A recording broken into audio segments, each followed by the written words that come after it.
Dani R. Zulueta, second year college, taking a Bachelor of Secondary Education, and I'm going to discuss about Mendelian and non-Mendelian. Mendelian and non-Mendelian. In 1860s, in an Austrian monastery, there lived a monk named Gregor Mendel. Monks had a lot of time on their hands, and Mendel spent his time crossing a pea plant. As he did this over and over and over again, he noticed some patterns to inheritance of traits from one set of pea plants to the next. Now, notice in that a very brief description of his work that the words chromosomes or genes are nowhere to be found. That is because the rule of these things in relation to inheritance and heredity had not been discovered yet. What makes Mendel this contribution so impressed is that he described the basic patterns of inheritance before the mechanism for inheritance, namely genes, was even discovered. Mendel studied the inheritance of 7 different features in peas, including height, flower color, and seed shape.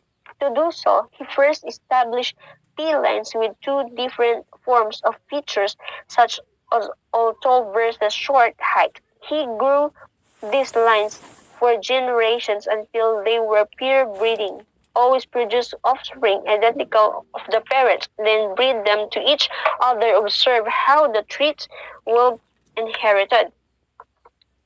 In 1865, Mendel presented the result of his experiments with nearly 30,000 pea plants to the local Natural History Society.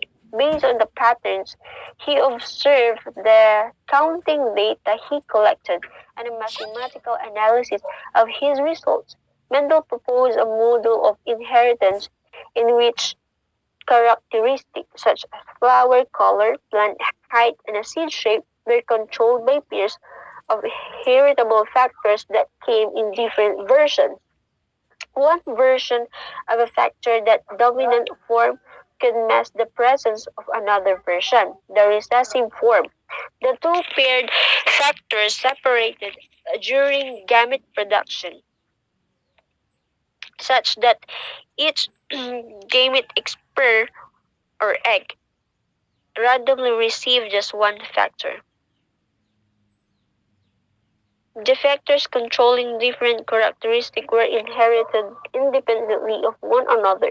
By carefully analyzing his pea plant number, he was really good at mathematics. He discovered 3 laws of inheritance. We have the Mendel's laws as follows: the law of dominance, the law of segregation, and the law of independent assortment. So we're going to discuss about the law of dominance. In a cross of parents that are pure for contrasting traits, only one form of a trait will appear in the next generation. Offspring that are hybrid for a trait will have only the dominant trait in the phenotype. While Mendel was crossing, reproducing his pea plants over and over again, he noticed something interesting. And he crossed pure old plants with pure short plants. All the new pea plants, referred to as the F1 generation, were told. Similarly, crossing pure yellow-seeded pea plants and pure green-seeded pea plants produced an F1 generation of all yellow-seeded pea plants. Now, in our modern wisdom, we use allele or gene instead of what Mendel called factors. There is a gene in the DNA of pea plants that controls plant height, makes them either tall or short. One form of the gene allele codes for tall, and the other allele for plant height codes for short. The Punnett square, or the P square for short. These help us illustrate the process Mendel did, and will assist you in figuring out a multitude of genetic problems. We will start by using P squared to illustrate Mendel's law of dominance. Recall that he discovered this law by crossing a pure tall pea plant and a pure short pea plant. The second one is the law of segregation. But this model alone doesn't explain why Mendel saw the exact patterns of inheritance he did. In particular, it doesn't account for the 3 to 13:13:1 ratio. For that, we need Mendel's law of segregation. According to the law of segregation, only one of the two gene copies present in an organism is distributed to each gamete, egg, or the sperm cell. That it makes and the allocation of the gene copies is random. When an egg and a sperm join in the fertilization, they form a new organism whose genotype consists of all the alleles contained in the gamete. The test cross. Mendel also came up with a way to figure out whether an organism with a dominant phenotype such as yellow-seeded pea plant was a heterozygote or the homozygote. Why?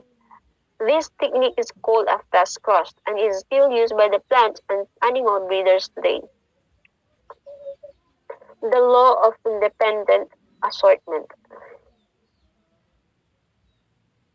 Mendel's law of independent assortment states that the alleles of two or more different genes get sorted into gametes independently of one another. In other words, the allele a gamete receives for one gene does not influence the allele received for another gene. The reason for independent assortment. To see why independent assortment happens, we need to fast forward half a century and discover that genes are physically located on chromosomes. To be exact, the two copies of a gene carried by an organism, such as Y and Y allele, are located in the same spot of the two chromosomes of a homologous pair. Homologous chromosomes are similar but non-identical, and an organism gets one member of the pair from each of its parent. The non-Mendelian inheritance. Mendelian inheritance patterns involve genes that directly influence the outcome of an organism, traits, and obey Mendel's law. Most genes in eukaryotic species follow a Mendelian pattern of inheritance. However, there are many that do not.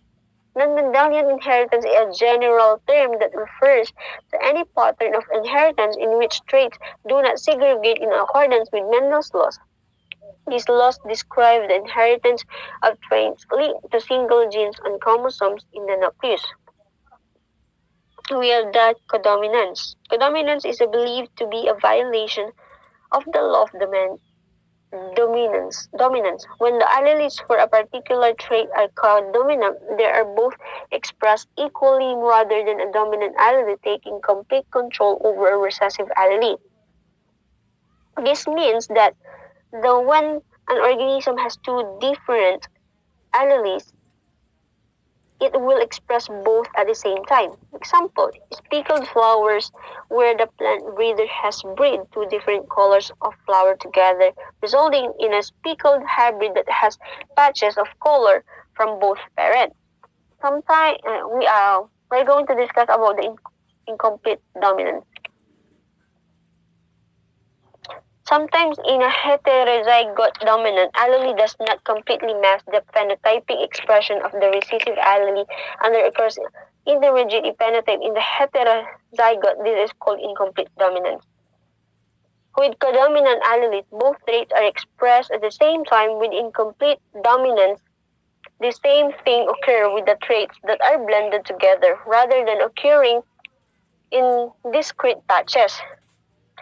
In thus refers to the condition in heterozygotes where the phenotype is intermediate between the two homozygotes. Example, in some plants are the cross of red and white produces pink-flowered progeny. For oclock plants, Mirabilis chalapa or the snapdragons, the Antherinum majus. The polygenic inheritance. Some traits are controlled by many genes such as the height, IQ, skin color, eye, etc. Polygenic inheritance occurred when characteristic is controlled by two or more genes. Transcription. Often the genes are large in quantity but small effect. Example, skin color. In Davenport, 1913 in Jamaica found that two pairs of genes A and B causes the differences in skin pigmentation between Negro and Caucasian people. These genes were found and affect the character in additive fashion. Thus, a true Negro found four dominant genes, dominant AABB, and a white has four recessive genes, small recessive genes AAB. The F1 objects of mating of small double recessive with recessive gene AB with dominant A and B are all dominant AB and have an intermediate skin color termed mulatto. A matting of two such mulattoes produces a wide variety in skin color in the offspring, ranging from skin as dark as the original Negro parent to as white to the original white parent. The multiple alleles. Mendel studied just two alleles for his P genes, but real population often have multiple alleles of a given gene. The philotropy.